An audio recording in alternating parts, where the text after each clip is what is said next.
मुलांनो,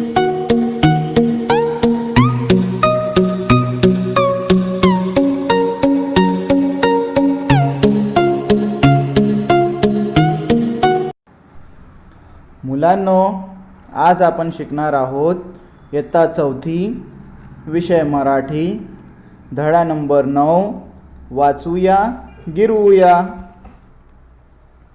खालील चित्रे पहा, नावे वाचा व गिरवा।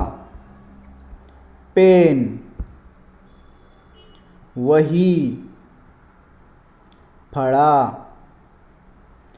रिक्षा, कैरी, रुपया, पेरू, अंगठी, पोलीस, चौक, ऊस, पपई, एक, लसूण, तबला, झोका।